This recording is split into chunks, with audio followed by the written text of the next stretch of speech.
Shocking, the Philip J. Corso Pentagon Tech Audit just leaked. The audit starts with a sentence no one at the Pentagon wanted on paper. Integrated circuitry, probable artifact correlation. That line sits next to three other words: Bell, Motorola, Corning. You can almost hear the stapler hit the desk. Because if that note's real, the phone in your hand traces back to a locked cabinet labeled foreign technology. Here's the thing, this isn't coming from a basement forum. It's tied to a name with an Army file, Colonel Philip J. Corso, Special Assistant to Lieutenant General Arthur Trudeau at Army Research and Development in the early 1960s. A career officer who sat close to power in the 1950s, then took a desk with a door you didn't knock on. He said his job was simple and insane. Take physical artifacts that weren't ours and make them look like they were. The stakes? If he's right, chips, fiber optics, and night vision were nudged into existence by hardware pulled from the desert in the 1940s. If he's wrong, this is the slickest myth in defense lore, propped up by Cold War shadows and old men's memories. The enemy isn't a rival nation, it's compartmentalization, cover stories, and time. What nobody knew at the time, according to the leak, is that a sanitized Pentagon Tech Audit quietly mapped artifacts to product lines, with contractor touchpoints that look familiar. Bell Labs, Fairchild, Corning, performance targets that match patent jumps, and one line about headband optics that makes your skin crawl. But wait, before we chase the paper trail, roll back to where Corso says it began for him. A courier cart, a steel cabinet, and envelopes stamped with a lie that covered a bigger truth. To understand the audit, we need the room where he turned a miracle into a memo. So we rewind to the 1940s crashed debris, the 1950s freeze, and the day in the early 1960s when a key turned. The cabinet nobody was supposed to open. The door clicked behind him, the way heavy doors do in buildings that keep secrets. Early 1960s, Pentagon, Army Research and Development. Lieutenant General Arthur Trudeau ran it like a war room. His special assistant, Phil Corso, kept two calendars, one for the meetings everyone saw, and one for the calls no one logged. On paper, he tracked helicopter armament and field rations. Off paper, he had custody of a file cabinet with a nickname that said everything: foreign technology. You know what the label meant in that era? The 1950s rolled straight into the 1960s under a single rule: never let the other side see you blink. If something odd turned up, you called it captured adversary material. German glass, Soviet optics, Czech circuits. The cover writes itself because the fear was real, and because the 1940s left behind a story the Army couldn't kill, only bury. Roswell. Strip away the noise, and what survives in Corso's telling are objects. Foil-like sheets that creased and sprang flat. Wafers with pathways that didn't use solder. Headband-shaped devices that didn't look like goggles but somehow were. Thin filaments that carried light like wire. Photos. Shipping memos. Handwritten notes from men who aged out before they could talk. That's what he says sat in the cabinet. The central question lands hard. Did Corso really manage a pipeline that slipped pieces of that debris into the paths of the best labs in America? Not by handing over alien blueprints, he never claims that, but by setting targets and hints that snapped human research into place years faster. That's the claim, and it's the part the leaked audit seems to echo with clinical, uncomfortable lines. So how do you launder a miracle? Start with characterization. You don't tell an engineer, this came off a craft. You say, we need a substrate with this geometry and low heat loss at X load. You slide a sketch across a desk without origin marks. You remember, a cladding method a German lab might have tried. You keep the paper trail thin, verbal briefings, compartmented memos, performance goals that read like any other R&D tasking. Plausible deniability lives in the silos. Trudeau runs Army R&D. Corso sits inside it, straddling intel and engineering. The foreign technology desk gives him cover to call anyone. Bell Labs for solid state. Fairchild and Texas Instruments for planar processes. RCA, Motorola for communications. Corning for glass. Night vision shops working photocathodes and image intensifiers. No one sees the whole thing. Everyone sees only what they need. Get this, the stakes weren't abstract. The 1960s battlefield changed at night. In the jungle, seeing first meant living. In space, signals died in copper at scale. In computing, discrete components cooked themselves to death. If a headband hinted at low-light amplification, you wrote a spec. Increase gain, lower noise, stabilize the tube. If a filament bent light without bleeding signal, you asked Corning, what if the attenuation could drop orders of magnitude? Inside R&D, not everyone bought it. Corso says he met skepticism from career engineers who preferred clean provenance.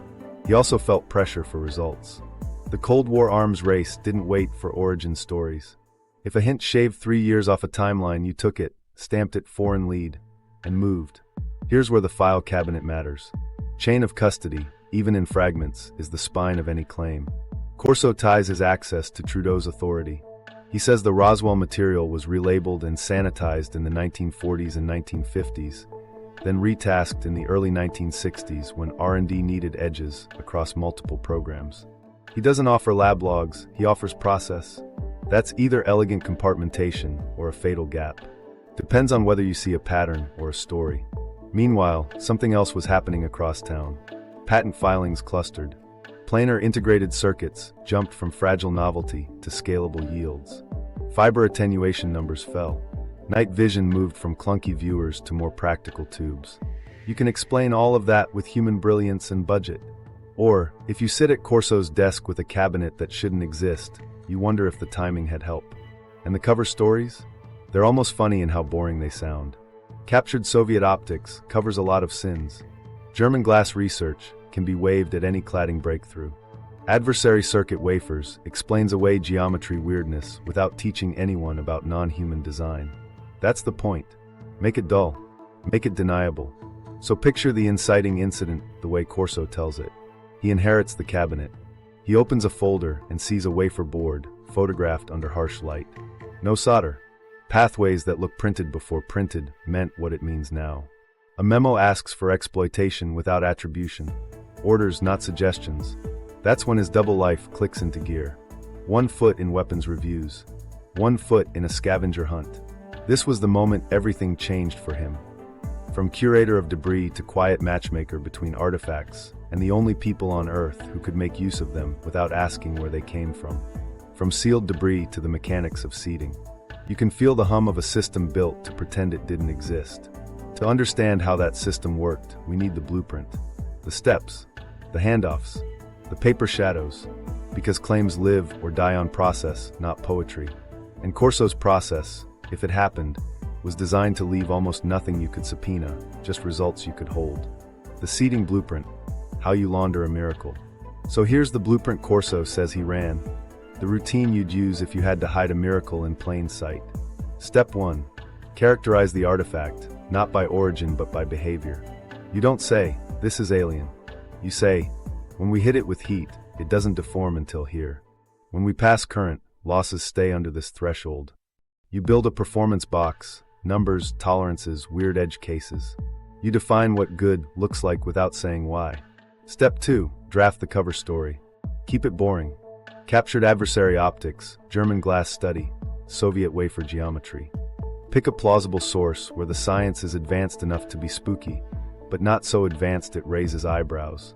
And make sure it's something folks in 1960s Army R&D already invoke. The foreign technology desk exists for this exact shield, right? Use it. Step 3. Match the ask to the right shop. If the sample hints at printed pathways with no solder, you don't hand it to a mortar lab. You call Bell Labs, Fairchild, Texas Instruments, the people already pushing planar silicon.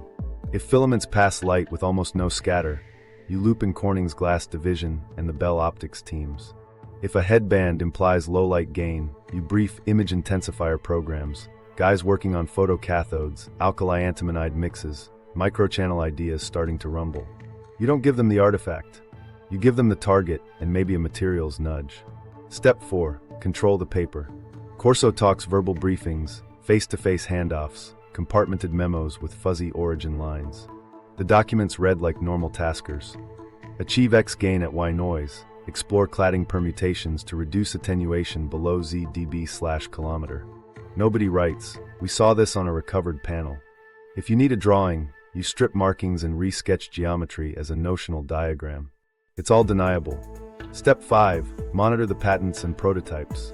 You're not filing anything yourself. You watch for clustering, sudden filings that echo your geometry hints, lab notes about unexpected yield jumps, Trial reports where attenuation numbers drop by an order of magnitude after a cladding tweak you quietly seeded. You're looking for the ripple, not the splash. That's the spine, but the meat is in the matchups. Picture a wafer from the cabinet, photo under hard light, fine parallel pathways, no solder blobs, edges too clean for the through-hole world. You walk that to a secure room at Bell, no phones, and say, "We're seeing stable conduction on a printed geometry at this scale. If we needed interconnects embedded and heat shedding improved, what would you try?" They're already thinking planar processes. You nudge, geometry tighter, metallization thinner, dielectric with these thermal numbers. Suddenly, the next yield cycle behaves. Or take the filaments, hair-thin, flexible, light pours through. You don't claim fiber optics fell from the sky. You ask Corning to chase absurdly low attenuation and tolerate crazy bend radii. Maybe you float a cladding index delta most folks think isn't manufacturable yet. They play.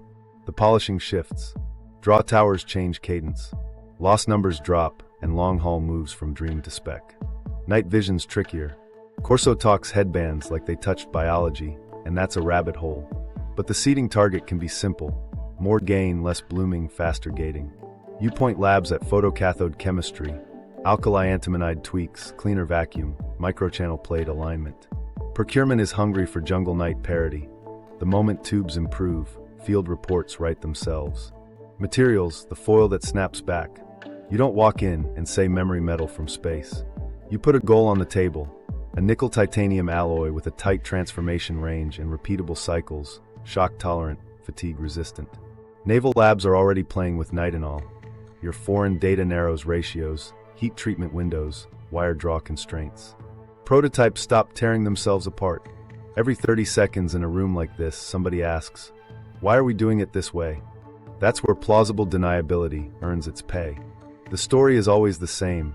Adversary lead, suspected Soviet capture of German research, we need parity. It makes the weird ask feel normal. It also keeps the chain short. Trudeau authorizes. Corso briefs. The lab executes. Nobody asks where the idea was born. And there's friction. Engineers hate black box specs. In-house scientists push back. Prove it, show data, don't handwave. Corso's answer, if you believe him, was results. Hit the target, we'll show you more work. Miss it, we pivot. Cold War tempo is the hammer here. If a hint trims years, if a geometry note bumps yields, if a cladding tweak opens the door to coast light, you don't pause to argue the origin myth. Here's the quiet tell he points to paper shadows. Meetings with no minutes, taskers that read bland but aligned to odd goals, then a patent bloom just where you aimed. It's either the most disciplined fantasy, or it's how you hide a pipeline in an empire of filing cabinets. And if that sounds slick, remember, this only works if the artifacts exist and behave. That's the fulcrum we test next, when we stack the claims against the actual timelines and see if the ripples line up. Integrated circuits and the wafer boards. So let's put the wafer on the table. In Corso's files, he says there were photos of control panels, flat, wafer-like boards, no solder blobs, no hand-laid wires, just impossibly clean pathways embedded in something that looked printed before printing circuits was a thing. The traces ran like city streets, tight curves, sharp junctions, and edges too crisp for the through-hole world of the 1950s. That's the picture he carries into the early 1960s, when miniaturization still meant shrinking discrete parts and crossing your fingers they didn't overheat. Now remember, the 1940s gave us the first shaky transistors by 1947 at Bell Labs. The 1950s pushed germanium and then silicon, but everything lived as separate bits. Resistors here, capacitors there, transistors wired together by hand or by clumsy printed wiring boards. The problem was scale. More parts meant more heat, more failures, and miles of fragile connections. Yields tanked. Cost exploded. Everybody knew the bottleneck, they just didn't know the clean way through it yet. Here's where the human timeline matters. In 1958, Jack Kilby at Texas Instruments builds a crude integrated circuit from germanium. Hand-wired, not production-friendly. Months later, Robert Noyce at Fairchild sketches the planar process, uses silicon, oxide masking, and metallized interconnects. That's the breakthrough. Suddenly, in theory, you can print transistors and wires onto the same slice and scale it. By the early 1960s, Fairchild's planar ICs start to look real. Bell Labs is right there on diffusion, mask alignment, and photolithography. The race is on. So what's the seed in that world? Corso says the wafer photos suggested geometry and interconnect density humans weren't hitting yet. Pathways without solder, embedded conduction, uniform layers that looked like they were grown, not placed. He doesn't claim he walked in with alien circuits that booted up. He claims he briefed performance boxes and geometry hints that pushed labs to tighten processes faster. Think questions like, how thin can your metallization run without electromigration at this current? What oxide thickness kills leakage if you hold this thermal envelope? Can you align masks to achieve these line widths and yield above X%? It's the kind of ask that sounds boring until you realize it points right at the pain points. Picture a closed-door chat at Bell. No origin story, just achieve conduction across patterned lines at this pitch without solder, maintain stability under this heat load. Engineers already chasing planar suddenly get cover to risk bolder mask tolerances, cleaner furnaces, better photoresist. At Fairchild, you nudge oxide uniformity, get someone to try a thinner passivation layer with a different anneal schedule. At TI, you float a target on die-to-die consistency that forces cleaner diffusion profiles. And then almost at once, yields creep from science project to production talk. Stakes, right? Real people. A radar set that doesn't cook itself. A guidance package light enough to fly. A computer in a box you can carry. In the field, weight and heat kill. In the factory, a few percentage points of yield swing millions of dollars. If a foreign brief hands you a set of tolerances that shortcut years of trial and error, you take the shot. And if you're Corso, you watch the patent office. Get this, there is a clustering in the early 1960s. Photolithography improvements. Mask alignment tricks. Better oxide growth methods. Metallization stacks that resist creep. You see TI, Fairchild, and Bell people filing on planar refinements within tight windows, while military procurement starts drafting specs that assume denser, more reliable ICs are imminent. Corso reads that as smoke from his quiet fires. But hold on, the counterpoints are strong. Human R&D had momentum. Bell Labs was a monster, Shockley, Bratton, Bardeen, then an army of process chemists and device physicists. Fairchild was packed with the traitorous 8, hungry and brilliant. TI had Kilby and real money.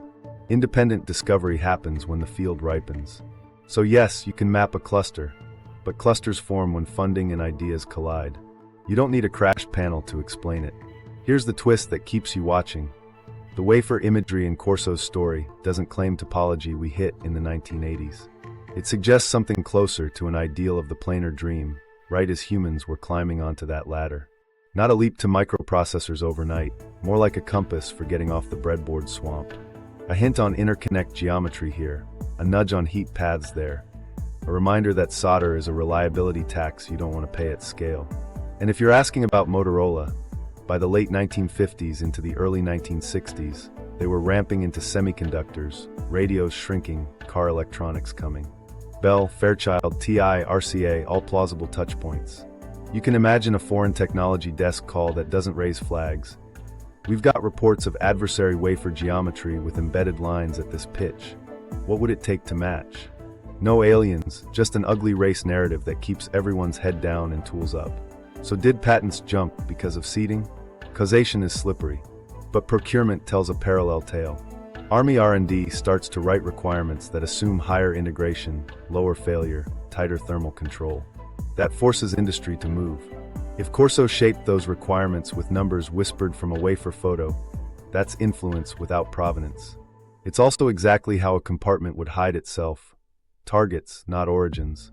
What nobody knew at the time, if you take Corso at his word, was that these technical wins were being logged against artifacts in a Pentagon Tech summary. Wafer boards, planar IC viability, outcome markers, yield thresholds hit, contractor notes sanitized. That's the line that makes engineers bristle and historians lean in. Because if the cabinet fed the fabs, you should see the echoes in both places, the lab notebooks and the file with no letterhead. And this is where everything shifts from electrons in silicon to photons in glass. If a printed pathway without solder is one kind of miracle, a hair-thin thread that carries light like wire is another. Corso says those sat in the cabinet too, coiled like clear hairs that bent without breaking. Which means we leave the clean rooms of planar silicon and walk into a draw tower where glass starts to whisper. Fiber optics and the glass threads. From silicon to glass, same game, different light. Corso says the cabinet held coils of something that looked like clear hairs. Thin, too flexible. You bent one and light still traveled. No scattering snowstorm, no ugly glow bleeding out the curve. Just a thread that behaved like a wire for photons. That's his picture. Head down, early 1960s, he walks that image into rooms where glass meant lenses, not highways. Now remember, the human arc total internal reflection wasn't new. Every physics class in the 1940s taught it. Hit the angle right and light stays in. The brick wall was loss. Attenuation in real-world glass killed signals fast, hundreds, even thousands of decibels per kilometer. Fine for a lab toy across a bench. Useless for a city, let alone a continent. Meanwhile, copper lines hummed along but choked on bandwidth and bled over distance. The dream was there, the math worked, the materials didn't. So who had the chops? Bell Labs had the theory minds and systems people thinking about light for comms. Corning had glass in its bones, melts, draws, dopants, all of it. Defense optics shops knew coatings, polishing, cladding in the lens world. If you're Corso with a foreign tech chart and a filament image in your head, you don't say alien fiber. You ask for numbers that sounded bonkers for that era. Single-digit dB per kilometer, stable under bends tighter than anyone dared publish, cladding with a precise refractive index delta that forces light to stay in the core, not wander off. Here's the thing about seeding, he didn't need to hand over threads. He could set targets and whisper recipes. Composition hints: ultra-pure silica cores, alkaline earth contamination crushed to near zero, hydroxyl groups starved because water kills you in the infrared. Cladding ideas: a controlled index step achieved with dopants that won't devitrify under draw. Polishing: change the preform treatment so micro-roughness on the core clad boundary doesn't scatter your whole budget away. It sounds dry. It's everything. Picture a closed door at Corning. The brief is dull on the surface. Foreign optical leads suggest achievable attenuation under 20 dB per kilometer at 1 micron with bend radii approaching X without catastrophic loss. That's a dare. The team is already playing with doped silicas, trying to keep crystals out, tuning draw speeds so bubbles don't form. You toss a spec that implies purity levels just past their current line. Now they chase down impurity sources harder than management would have funded. Drying gas protocols tighten. Chlorination steps get trialed more aggressively. The loss curve starts to drop. Meanwhile, Bell's thinking systems. Lasers had just come alive, Ruby in 196, gas lasers right after. Coherent light existed, but without a good pipe, it stayed a lab trick. So you frame the ask as a rangefinder and comms problem.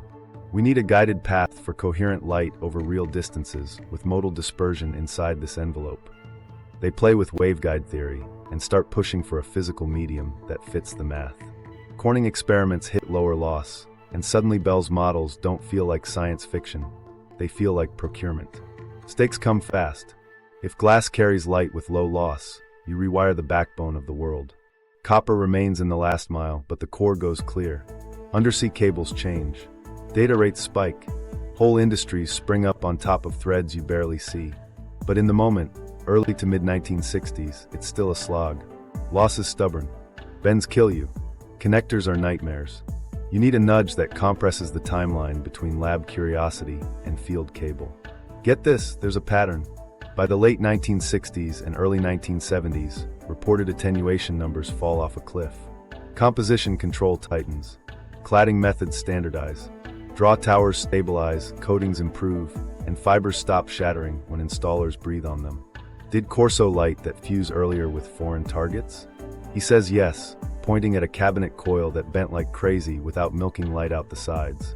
Skeptics say glass chemistry matured on its own. Materials science finally got the budget and the talent. Now the cover narratives. German glass research travels well, post-war papers had depth. Captured Soviet optics, sells in any Pentagon hallway. You don't need aliens to brief a wild attenuation goal if you attach it to a rival. Engineers will mutter, then try. And if you plan a tiny, precise detail, a cladding index offset someone in-house thought was unworkable, you might steer them past a dead end months earlier than they would have turned. There's also the bench-to-field gap. A pristine strand on a table is not a mile in a manhole. Corso's version has the foreign technology desk feeding procurement people too. Write specs that assume better fibers exist. Demand performance in contracts that force contractors to solve packaging, splicing, connector losses. That top-down pressure meets the bottom-up materials gains, and the market snaps into place. The Army wants lighter comms. The phone giants want capacity. Bell and Corning chase the same prize for different reasons. But wait, sanity check. Documented breakthroughs tell a strong human story. The recipes that won were hard-fought, incremental, and published. You can trace inventors, labs, patents. No need for a crystal from a crash. That's true. It's also true that a single uncommon parameter, a purity threshold, a specific dopant window, can shave a year, maybe 3. And if you're inside a compartment, that's the win you're paid to get. What nobody knew at the time, if you buy Corso's leak, is that a Pentagon Tech Audit line item tied glass threads to optical waveguide feasibility, with outcome markers for attenuation targets met and sanitized contractor initials. It doesn't prove origin. It does mirror the process he laid out. Targets set, labs matched, patents watched. And then the lights go out, and we talk about seeing in the dark. Corso's cabinet didn't just whisper about glass highways. It hinted at devices you wore on your head that turned night into a kind of day. Different material, different fight, same pattern. A quiet speck, a covered source, and a field that jumps when the numbers finally cross the line. Night vision and the headbands. So the room goes dark, and Corso pulls out something he can't quite name. He calls them headbands. Not goggles, not tubes. Bands, curved pieces that looked like they were meant to sit across a face, maybe a brow, like a visor stripped to its bone. In his notes, he fixates on 2 things: how light seemed to bloom through them in low illumination, and how the form felt less like a device and more like a bridge to the wearer. Biological interface? He doesn't go far, just enough to spook a room. The claim isn't that he could switch them on. It's that the form suggested a way of seeing that didn't match our catalog in the early 1960s. Now, the human arc night vision wasn't a blank slate. World War II gave us clunky Gen snooper scopes, active infrared with big illuminators that screamed, "Hey, I'm over here." By the late 1950s, image intensifiers, true passive night vision, were crawling into service. Gen 1 tubes could amplify available light, but they were noisy, heavy, and bloomed like crazy around bright points. Photocathodes, sensitive layers that spit electrons when hit by photons, were mostly silver oxide-based, then alkali mixes. Image quality was enough to help, not enough to trust. And in Southeast Asia, darkness was a weapon. If you couldn't see, you bled. This is where Corso says the headbands start whispering. He doesn't hand labs alien helmets. He writes performance demands: higher gain without runaway noise, better signal-to-noise in starlight, faster gating so sudden flares don't wipe the image. He mentions materials: alkali antimonide photocathodes, cleaner vacuum regimes, microchannel amplification concepts. The ask reads like normal R&D, except the numbers stretch what managers are funding. And the cover story, as always, is boring. Captured Soviet optics show low-light performance at these thresholds. That line opens doors. Picture a brief in a windowless lab. Engineers have tubes on the bench, long glass bottles with internal plates and a green glow. Corso slides a memo across. Achieve X line pairs per millimeter at illumination below 2 times 10 to the power of -4 lux. Maintain image under fast lamp transients, minimize halo. The techs blink. Those are Gen 2 dreams. But procurement is suddenly hungry. Jungle reports are brutal. So they take swings. Photocathode chemistry gets attention. Sodium potassium antimony caesiated for better quantum efficiency. Vacuum ovens run longer. Outgassing protocols tighten to kill contamination. Someone revives microchannel plates, tiny glass capillaries that multiply electrons cleanly. It's a stack. Photons hit the cathode, electrons accelerate, slam into millions of microscopic channels, and you get gain without smearing the picture to mush. Stakes are human, immediate. A patrol on a ridge. A pilot lining up a landing in near black. If the image holds, people come home. If it blooms, they don't. And on the procurement side, a stable Gen 2 tube changes doctrine. Night stops being a pause, it becomes a plan. You write requirements that force the issue, weight under a certain threshold, battery life past a patrol window, resolution that lets you tell a shovel from a rifle at 75 meters. That pulls industry through the wall. Get this, field outcomes show a jagged curve. Early Gen 1 devices help, but the training reports complain about flare, heavy weight, and fragile tubes. Then in a tight window, units start getting gear with cleaner images. Gating speeds improve. Operators can face headlights or muzzle flashes without losing the frame. It's not magic. It's materials, geometry, and stubborn cleaning of tiny things you can't see. Does a headband seeded that push? Corso would say his performance boxes shaved trials. Skeptics would say every lab in the chain saw the same needs and moved. Here's a micro-story. A test sergeant in Louisiana takes a prototype out behind the motor pool. He covers the lens with a hand, then cracks his fingers. The tree line isn't a smear, it's leaves.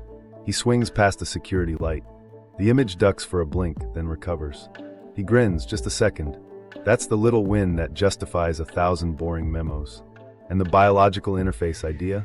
Corso hints, speculates really, that the bands seem designed to sync with the wearer, maybe pick up nerve signals, maybe adjust gain dynamically.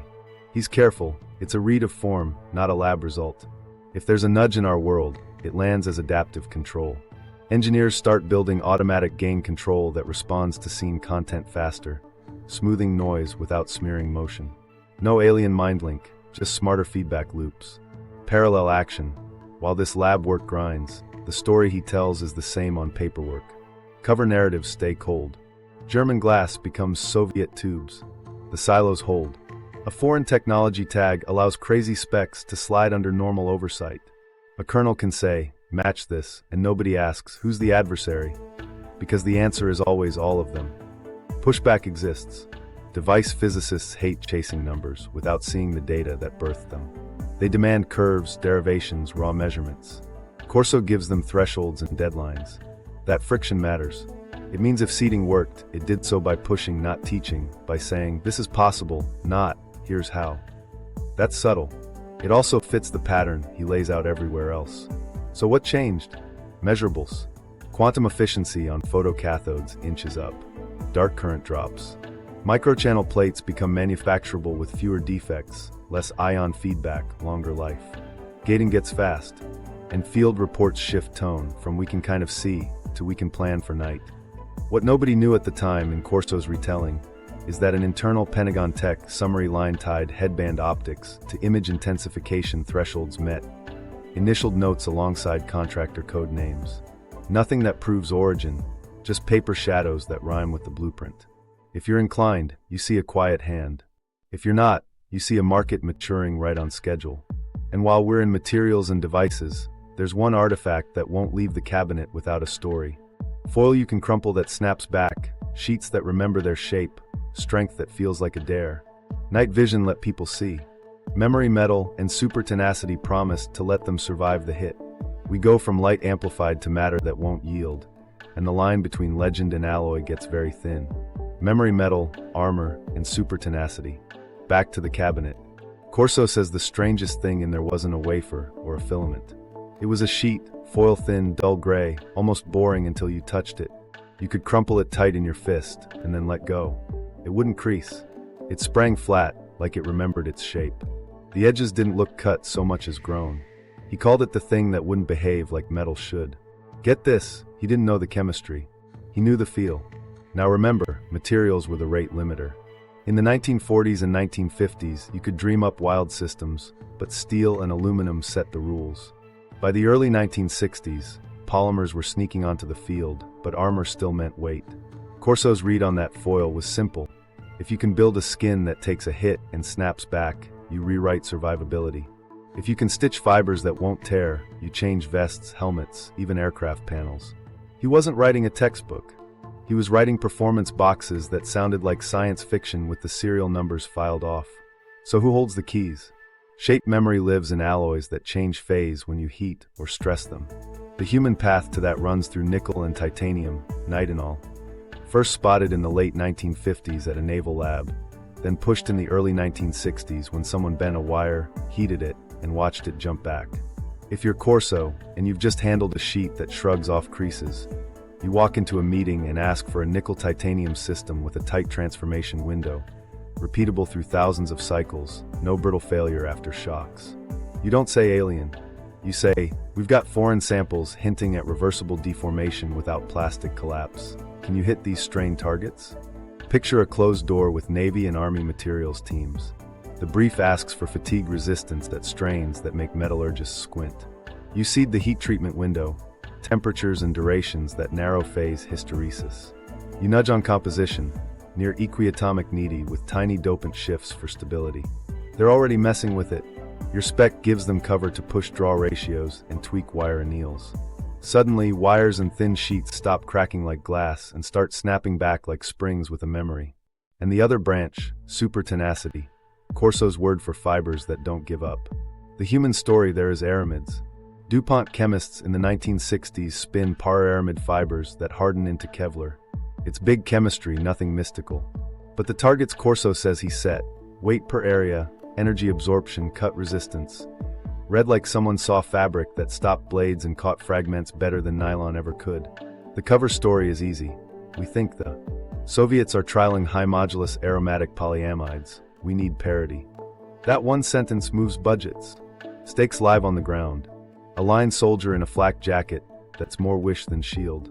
A pilot under a canopy that spatters when it should flex. If a spec nudges a lab toward the right crystallinity, the right draw rate, the right weave that spreads impact, people don't die. And you don't need to hand over alien cloth to get that. You need to demand a panel that stops a specific fragment at a set velocity with margin, then refuse to lower the bar. Here's where the testable markers show up. Prototypes in the early 1960s with weird, bouncing behavior. Wires that surgeons start eyeing for stents and bone staples because they move and hold. Springs that survive cycles that would kill normal steel. Armor panels lighten just a little, then a lot. Procurement memos shift tone. Weight reduction priority. Shock recovery essential. And specs arrive that feel a half step ahead of what open literature supports. You can read that as urgency, or as hints landing. Parallel action, the pushback. Nitinol's roots trace cleanly to naval ordnance. Kevlar's story sits in DuPont notebooks with names, dates, and dead ends. Skeptics look at that and shrug. We didn't need a crashed foil to get here. True, but watch the tempo. It's one thing to discover a phase trick by accident. It's another to get a kernel in a windowless room, setting tight transformation ranges, and cycling requirements that force a production line to mature. Corso's claim lives in that pressure. Outcomes pulled forward because someone insisted they were already possible. Microstory. An engineer in a heat treat room pulls a thin needy strip from a bath, bends it into a loose S, and holds a heat gun. The metal shivers, straightens, and lies flat. He laughs out loud, then checks himself. He run cycles it. It keeps coming back. Across town, a DuPont Tech slices a new fiber panel. The blade slides, catches, then stalls as the weave grips and spreads the cut. They mark the sample oddly tough, and the line chief circles the note twice. What nobody knew at the time, if you buy Corso's audit idea, is that a memory metal line sat next to super tenacity panels, with outcome markers like reversible strain achieved at X% and fragment V50 targets surpassed. Contractor initials buried behind codes. No open lab logs, just the rhythm of specs, trials, and patents edging exactly where the cabinet's artifacts pointed. And this still matters. Even if Nitinol and aramids stand on human shoulders, a precise heat window here, or a weave geometry, there can compress years. In war, that's the whole game. A hint that keeps a pilot alive isn't less real because it came as a number without a source. That's the argument. And it drags us to the next hard question. If metals and fibers got nudged, what about beams? Corso's cabinet had whispers about coherent light and compact power. Lasers were waking up. Rangefinders' comms maybe more. Which means we step out of the forge and into a lab where ruby rods and gas tubes start to sing. Lasers, directed energy, and propulsion clues. Back in the cabinet, there's a different kind of note. Not a wafer. Not a filament. A geometry sketch. 2 parallel mirrors, a rod between, end caps drawn like someone cared about heat. Next to it, a line about coherent emission traces. Corso's shorthand for light that doesn't wander. He wasn't a laser physicist. He was a translator. He took shapes and turned them into asks. Now remember, lasers were just waking up. 196, Mayman's ruby laser fires at Hughes. Then helium neon gas lasers. Pretty beams, lab loud, not yet rugged. The military smelled rangefinders, targeting comms. What they needed was reliability, stable cavities, clean modes, heat under control. If you're Corso staring at a sketch that looks like a tidy resonator with careful mounting, you write a spec that sounds simple and ruins weekends. Hold single mode output at this power for this runtime, at this temperature, with beam divergence inside this cone. Get this, the seating move isn't magic. It's engineering boringness made urgent. Cavity design, mirror flatness, coatings that don't burn. Doping, ruby's chromium concentration, gas mix ratios that hold a steady inversion. Thermal control, rods or tubes that don't warp under pump heat. Heat sinks that keep the cavity from going crooked. Beam shaping, intracavity apertures, etalons to tame modes. You don't tell a lab, aliens did it. You drop a performance box that forces them to fix the right problems first. Picture a closed door at Bell or a weapons lab. On the table, a ruby rod mirror mounts, a pump lamp that looks like a glass snake. The memo asks for rangefinder grade stability. No mode hops in a tank's sighting cycle. They start swapping mirror coatings, experimenting with index-matched adhesives, redoing the mount so thermal expansion doesn't walk the mirrors out of alignment. Somebody slices an etalon wafer thinner than sanity and slides it in. The beam stops wobbling. A sergeant downrange gets a stable ping. Meanwhile, gas lasers ride a similar curve. Helium neon is pretty in a lab, but the spec wants output power and coherence that maps to real optics on a vehicle. Again, the nudge is in what you demand. Less drift, smaller package, better mirrors, lower noise. Procurement eats that up. A foreign lead cover story, Soviet optical cavities show stable operation under shock. Makes it patriotic to stay late. Here's where the directed energy whispers creep in. Corso writes about particle beams, like a rumor you repeat in a stairwell. He doesn't claim a working death ray. He claims notes that suggested tightly guided energy, compact power handling, waveguides that looked wrong for microwaves.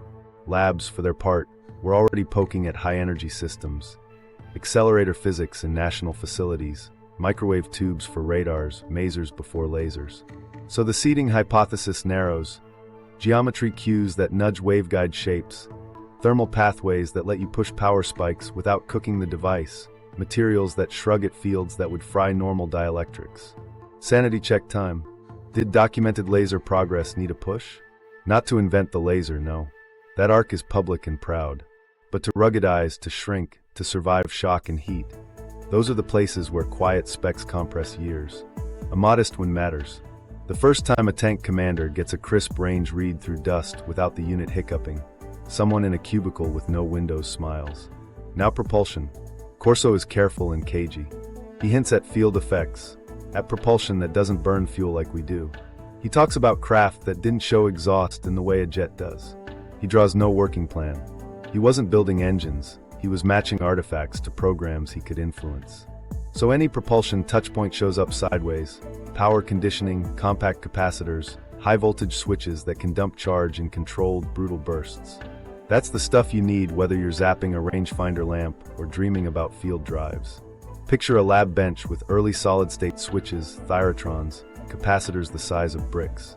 The memo asks for faster rise times, tighter jitter, more cycles before failure. You get better pulse power that cascades into lasers, radars, even the guts of missiles. If there was a sketch in the cabinet that implied stress-free mounts in high fields, a brief might force dielectric choices that don't arc at the worst moment. It's not warp drive. It's fewer black marks on a test log. Stakes again belong to people. A laser designator that holds lock at the moment a team needs a guided round. A rangefinder that doesn't drift when the hull shudders. A pilot who trusts his pod to paint a target over heat shimmer. And quietly, an industrial world wakes up to laser machining, scanning, and surgery. All spin-offs from a decade of the military paying to make beams behave under pain. Here's the pushback you can't dodge. The laser story is thick with names, dates, papers. The maser-to-laser path is clean. Range finding and designators show trials, hearings, budgets. No alien mirror required. True, but the frontier of making delicate physics live in a dusty, vibrating box is where specs make or break you. Corso's claim slots there. Performance targets tied to contractor initials in a Pentagon Tech summary, whispering that someone matched geometry hints to the right people at the right time. Microstory. A range team at White Sands lines up a target board 3 kilometers out. The morning wind is cruel. The tech warms the unit, checks the cavity temp, taps the housing twice. He squeezes. The return blip is clean. He writes hold on the clipboard and underlines it. Back in a city, A machinist watches a new laser cutter trace a line through steel like it's chalk. Different worlds, same beam. And the propulsion clues? They stay as clues. Corso doesn't break them open. He says the cabinet held things that behaved like capacitors that shouldn't break down, mounts that felt wrong for jets, and sketches that made power engineers stare. If anything was seated there, it lives in the guts of power electronics we barely notice. Switches that don't fail, capacitors that don't pop, insulation that refuses to arc unsexy. Essential. What nobody knew at the time, if you buy the audit leak, is that coherent emission artifacts mapped to ruggedized laser modules delivered, and compact power handling mapped to pulse power specs met for field units. A tidy ledger without a smoking gun. It's the same pattern we've been chasing, geometry ask outcome, and now we zoom out. If wafers, glass threads, night bands, and stubborn metals all show this rhythm, does the pattern hold, or are we connecting dots we want to see? The only honest move is to test for pattern evidence, correlation, chain of custody, and paper. Shadows, because claims live or die not on one lab win, but on whether the echoes line up across time and people. The pattern evidence, correlation, chain of custody, and paper shadows. So let's line the pieces up and see if the rhythm holds. We're not hunting a single smoking gun. We're testing for sync. Do the tech jumps cluster around the window when Corso sat at that desk? Do the names match the labs he could quietly brief? And do the boring documents, job titles, procurement lines, meeting notes, at least put him where he'd need to be for any of this to happen? First, the clock. Corso says the cabinet lands in his lap in the early 1960s, when he's special assistant to Lieutenant General Arthur Trudeau at Army Research and Development. That's when planar integrated circuits start to move from idea to yields you can ship. That's when lasers leave the lab and creep toward rugged rangefinders. That's when night vision inches from Gen 1 noise to Gen 2 clarity. That's when glass chemistry obsession starts pushing attenuation down. Human stories exist for each leap. But the clustering is real. A lot of suddenly tractable problems get traction inside that narrow band. Chain of custody next. Forget the crash lore for a second. Focus on desks and doors. Lieutenant General Trudeau ran Army R&D, a sprawl of programs that purchased, tested, and fielded gear the Army needed. Under him, the foreign technology function gave cover to collect, study, and exploit captured adversary material. Corso's memoir plants him exactly there, bridging intel and engineering, describing verbal briefings, compartment memos, and performance taskers. Independent BIOS and even skeptics agree he worked under Trudeau and had a role in foreign technology in that period. You can argue scope, not presence. Now the paper shadows. We don't have lab logs stamped Roswell. We do have little things that add up. Procurement specs that assume better performance than the open literature supports by a hair. Patent blooms in tight windows right after new requirement language appears. Contractor meeting calendars that list closed-door sessions with Army R&D staff. Initials that match Corning, Bell, TI, Fairchild, RCA, Motorola. None of that proves origin. It does sketch an artery between a Pentagon office and the exact shops Corso named. Here's where it gets uncomfortable. The Pentagon Tech Audit rumor, the one that tees up this whole story, reads like an index to Corso's method. Artifact category, performance target, contractor touchpoint, outcome marker. Wafer boards tied to planar flow viability and yield thresholds hit. Glass threads to optical waveguide feasibility, attenuation numbers met. Headband optics to image intensifier gating and resolution benchmarks. Memory metal to reversible strain specs achieved. The contractor entries are sanitized, initials, code names. The dates nest inside the early 1960s. If it's real, it's a ledger of nudges. If it's fake, it's built by someone who studied procurement patterns hard. Parallel action. While those markers appear, Corso's career motions match access. He's in uniform, inside R&D, visiting test ranges and labs, writing the kind of taskers engineers gripe about because the numbers feel like they fell from the sky. He retires in 1963. After that, the clustering relaxes. The fields keep maturing, of course they do, but the eerie synchronicity with that foreign technology window fades. Coincidence? Maybe. Pattern people will say the pulse stopped when the hand left the metronome. What about cross-corroboration? Colleagues? We don't have a parade of named co-conspirators. We do have memoir glances and contractor anecdotes about weird goals from Army R&D briefs in that era, about sudden urgency on glass purity, oxide cleanliness, gating speeds. A Bell engineer remembers a foreign lead meeting where the ask felt a step beyond the published curve. A Corning tech recalls a dry gas protocol pushed with unusual insistence. None of them say aliens. They do remember pressure attached to a rival narrative that justified risk. This is the moment everything tightens, because skeptics bring receipts too. They point out Laser's clean lineage, Nitinol's naval lab origin story, DuPont's internal chemistry path to aramids, Fairchild's and TI's independent process breakthroughs. They're right. And yet, the pattern test here isn't did humans invent it? It's did someone inside a compartment set targets, cover them with a captured text story, and quietly accelerate work already underway. That's a lower bar, and a more plausible one, than we copied alien schematics. So we weigh silences. The missing lab logs hurt. The lack of signed memos tying artifact to shop is a gap you can drive a truck through. But the Army's compartment habits in the 1960s also explain that gap. Verbal briefs. Need to know. Performance goals instead of origin papers. If Corso's method was real, it was built to erase fingerprints and leave only results, which means maddeningly that success looks exactly like coincidence. Micro-story. A procurement officer redlines a spec sheet. Next to attenuation, he writes a number nobody's hit outside a few lab reports. He circles bend radius twice. He initial dates the margin and sends it upstairs. 2 years later, a cable passes the test. The memo never mentions why the number was chosen. What nobody knew at the time, if the audit exists, is that those circles and initials lived in a backroom ledger that mapped them to cabinet artifacts. That's the claim. No grand reveal. Just a pattern, access, asks, outcomes, stacked so neatly you feel it in your gut. And that brings us to the dark heart of the story. If a pattern this tight lived under Cold War pressure, why bury it so deep, and what did it cost to keep the lid on? The cost of the cover. Here's where the story turns from clever to costly. Because if you build a system that hides its own wins, you also build one that eats its own people. The ethics hit first. Think about credit. Labs sweat for years, publish hard-won steps, and then a retired colonel says, "We nudged you with artifacts you'll never see." That's a knife to the ribs of every scientist who lived on coffee and failure.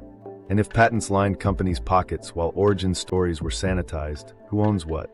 The cover story steals authorship from both sides, human inventors and, if you buy Corso's premise, the true source. Public trust takes the next punch. During the 1960s, the government sold the space race as a mirror. Look how free minds solve big problems. If some performance demands were backfilled by artifacts labeled foreign, you've warped the myth we teach kids about how progress works. Not a small thing. A culture needs honest heroes. If you can't say where a target came from, you can't explain why you pushed so hard, and that silence curdles over time. Strategically, the cover trades short-term edge for long-term debt. In the Cold War, speed wins. A nudge that shaves 3 years off a sensor or a comms backbone can change a war plan. But secrecy accrues interest. Compartment walls get higher. Programs stop sharing. The right hand doesn't know the left solved a materials problem last year, because the note lives in a safe with a story nobody will write down. You get duplication, waste, and fragility. When a champion retires, the thread snaps. From Corso's chair, the cost is personal. He stakes his name late in life on a story with almost no paper. He's called sloppy, self-aggrandizing, wrong on details. Some critiques land, some miss the point. But either way, the cover he says he served becomes the shield that blocks him from proving he ever served it. That's the prison. Plausible deniability protects the mission, and then, without mercy, it erases the people inside it. There's another price, the chilling effect on science.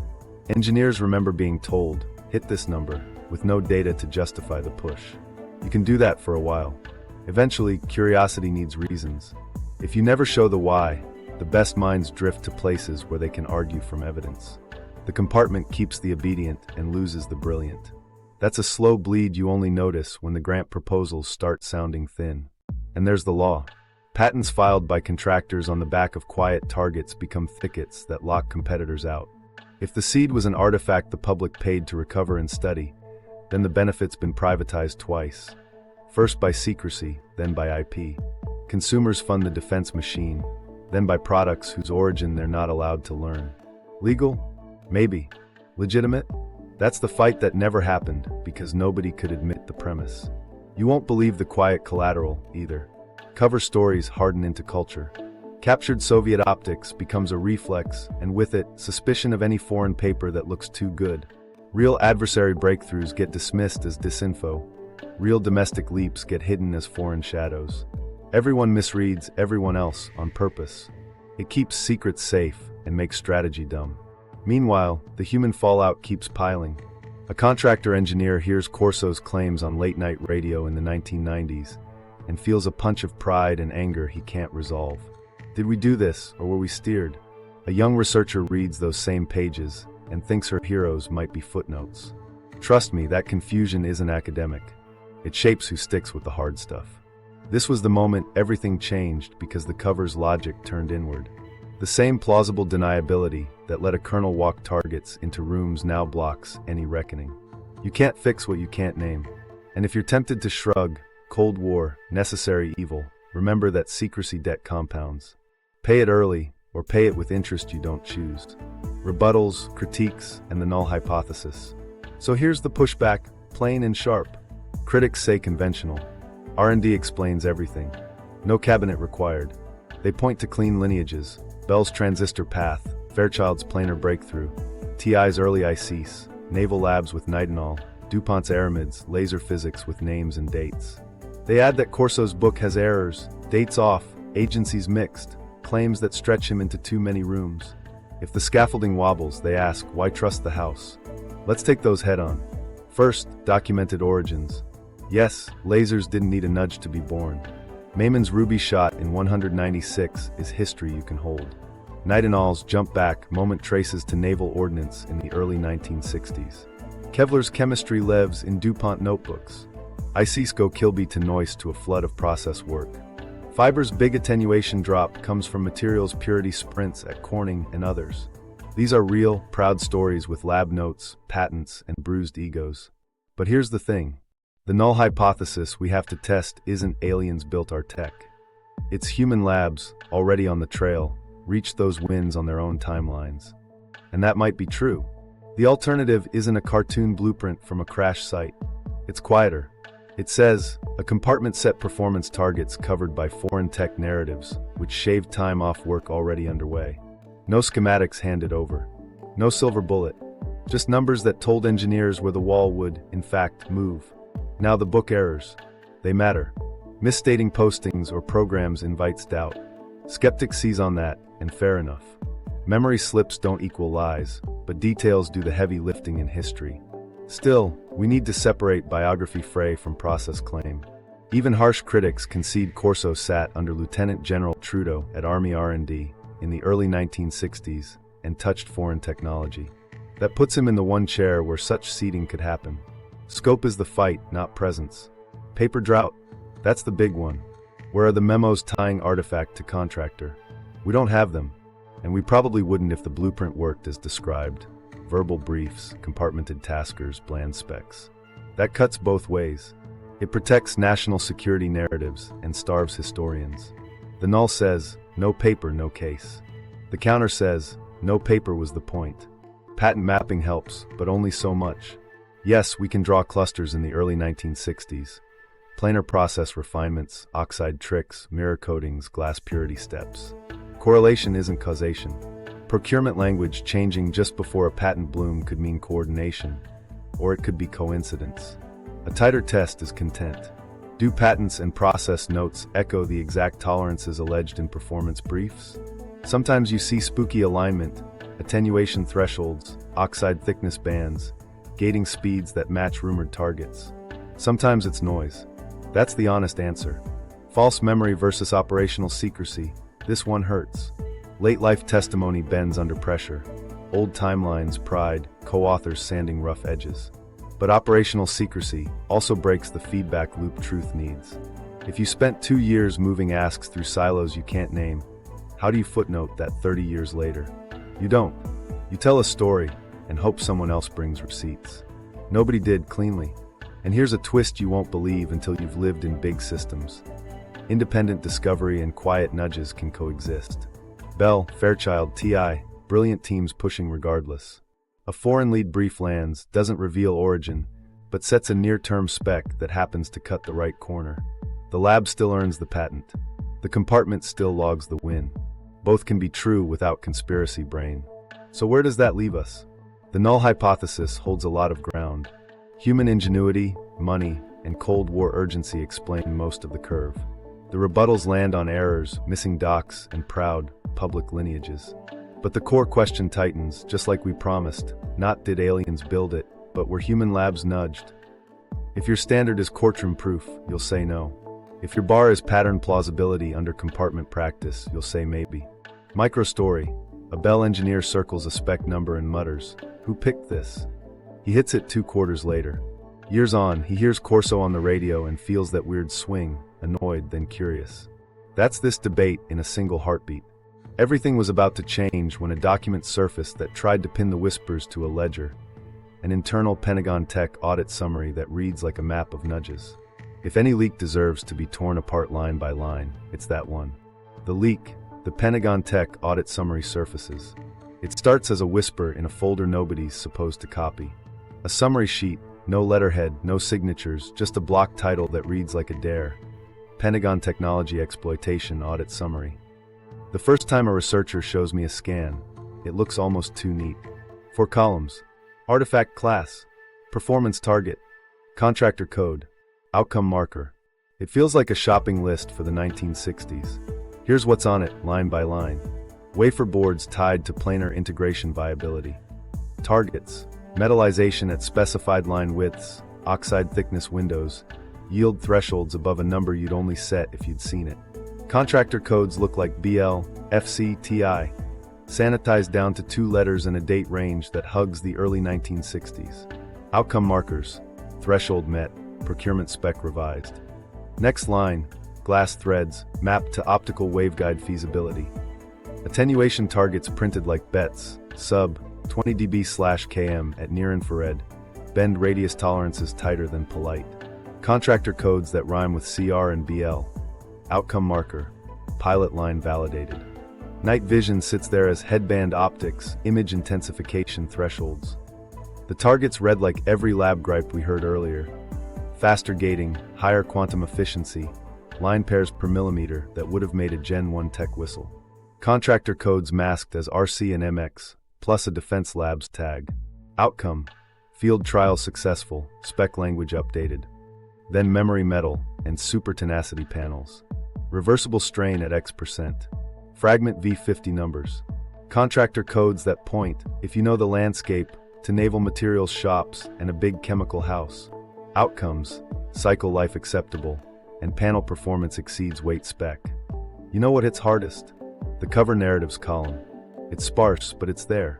Captured adversary optics, next to the night vision line. German glass research, adjacent to the fibers. Adversary circuit wafers by the ICs. It's not paragraphs, just a cue for the briefing officer.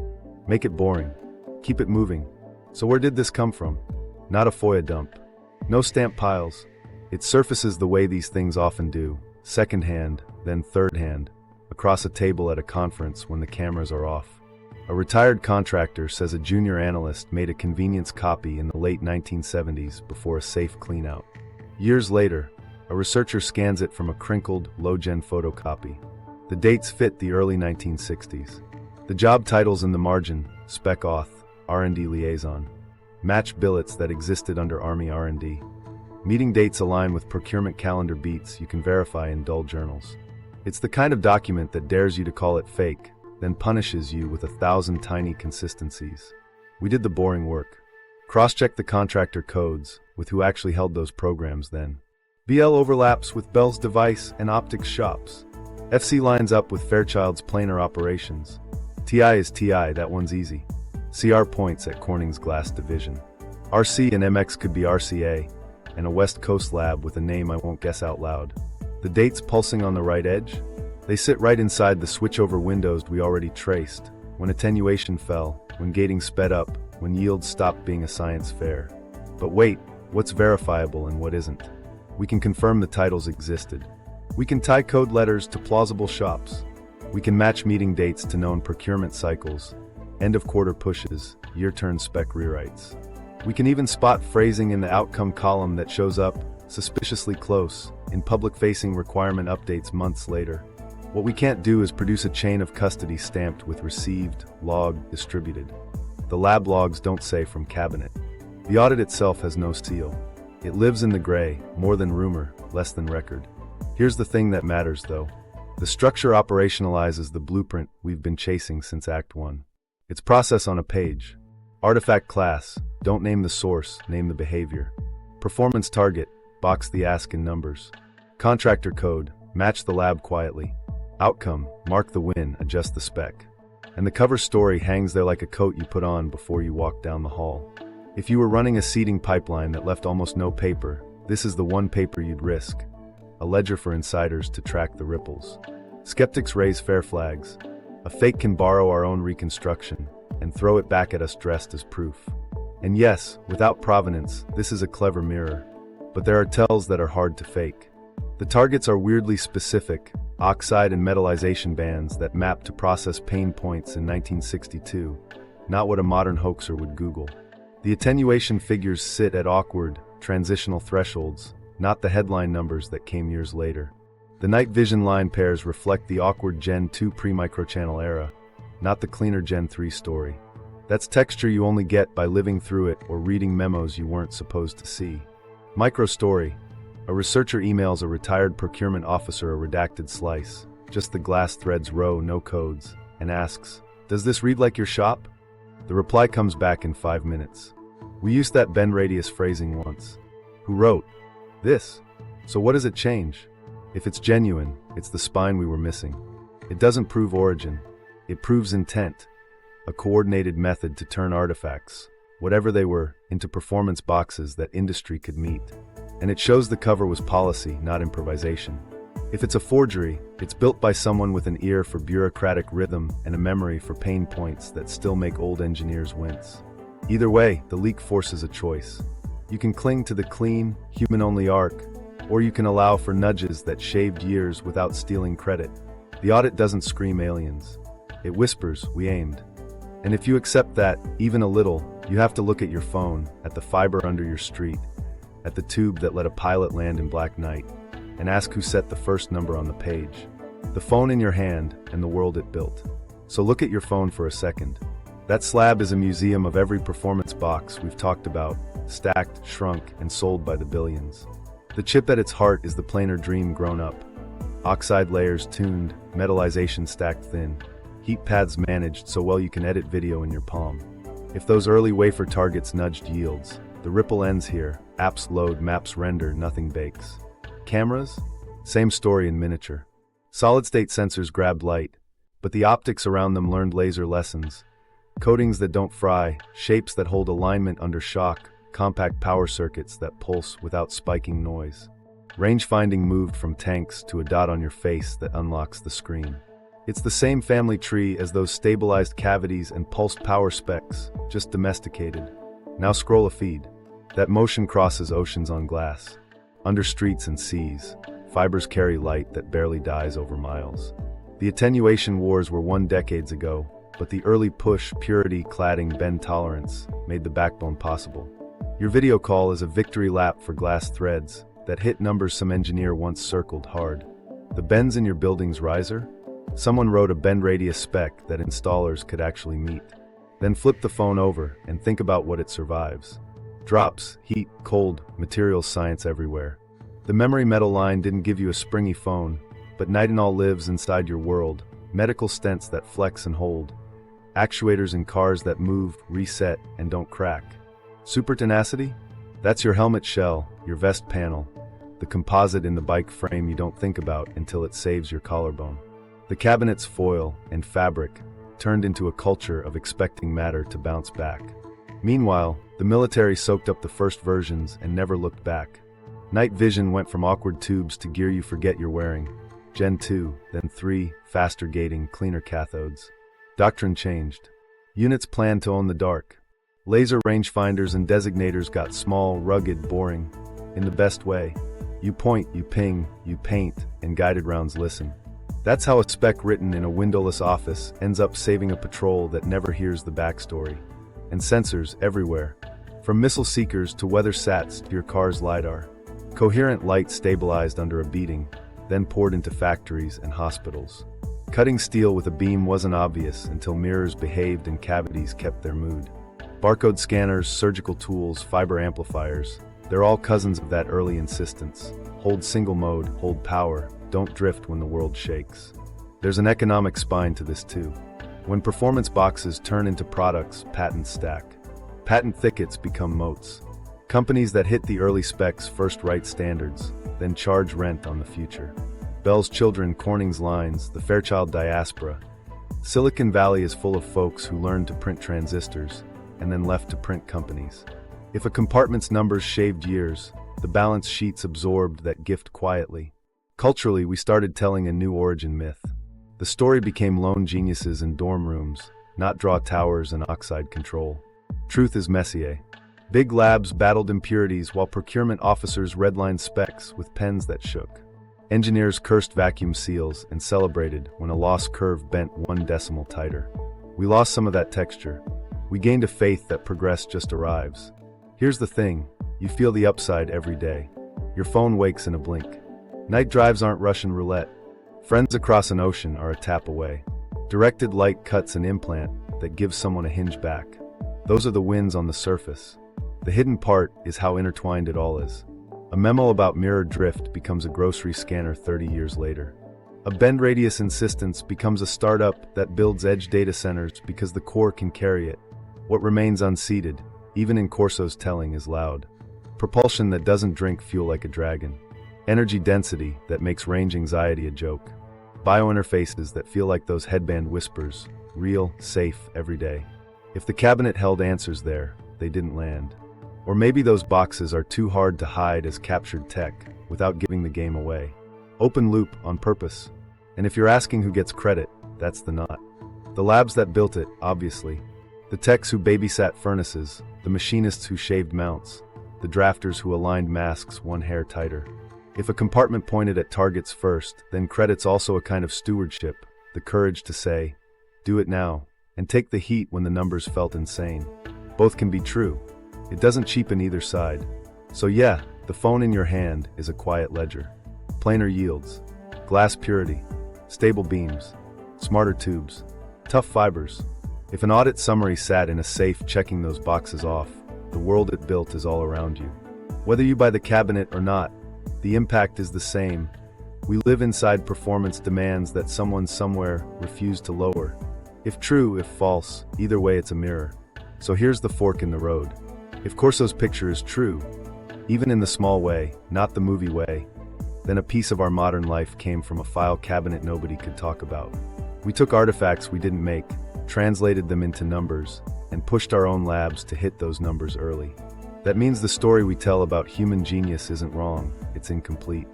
We still did the work. We just had a compass we never admitted we used. That raises a hard, human thing: ethics. Who owns a nudge? If a lab bleeds for a win, but the target line came from an artifact with a fake return address, is that theft or stewardship? You can argue both sides. The soldier wants the gear now. The scientist wants the footnote right. The taxpayer thinks they already paid for it twice, first for the recovery, then for the product. If it's true, we built a future on help we hid from our own reflection. Now flip it. If it's false, if Corso's audit is a shadow, if the cabinet is mostly memory and myth, then the story is still a mirror. It shows how much we crave an origin we can point at when change feels too fast. The 1960s moved like a sprint. Chips shrank, glass carried light, beams behaved, metal learned tricks. It's tempting to say, we must have had help, because the pace outstripped our comfort. That doesn't make the claim a lie. It makes it a coping mechanism. We write myths when history hurts our sense of control. There's also the middle path that honestly feels like the adult answer. Hybrid. Human programs on fire with Cold War urgency, brilliant people pushing anyway, and a compartment that sometimes slipped in targets tied to foreign leads. Not schematics, not magic, just numbers that made managers fund the right pain earlier. That version doesn't erase anyone. It explains the tempo and preserves the pride. It says the seed wasn't a tree, it was a weather vane that kept pointing the same way, again and again. Here's the thing you can't dodge. Secrecy, either way, is the main character. True, the cover kept wins quiet and warped who got credit. False, The very shape of a plausible cover makes the myth hard to kill, because it always explains its own lack of proof. That's the trap. Plausible deniability is a sword and a shield. It wins you a season and steals you a legacy. So what does this say about us? We love clean heroes, but real progress is a street fight. Procurement scribbles, lab mishaps, late-night fixes, and sometimes a number in a memo that came from a place we can't print. We want to believe genius lives alone. It doesn't. It lives in stacks. Policy, funding, fear, and yes, sometimes a rumor about a rival that lights a fire under the right desk. If true, the lesson is humility. We might not be the sole author of our age. If false, the lesson is respect. Don't strip human grit from the record, because a ghost story feels cooler. In the middle, the lesson is to ask better questions. Who set the first spec? Who took the risk? Who paid the secrecy bill? And what happens to trust and to talent when the best proof of a win is that nobody can show it? Close the loop. Did Corso seed or did history rhyme? You've seen the beats. Access asks outcomes. Clean lineages, messy timing. A leak that reads like a ledger, and gaps big enough to drive trucks through. I can't hand you the missing stamp. I can hand you the feeling that the pattern either hums or it doesn't.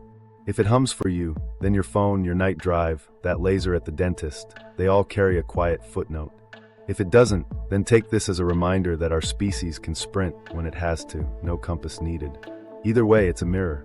It shows how we chase advantage, how we hide help, how we argue about credit, and how we write myths to live with speed. The cabinet becomes a test of who we are under. Pressure. Do we share? Do we hoard? Do we tell the truth when it costs us?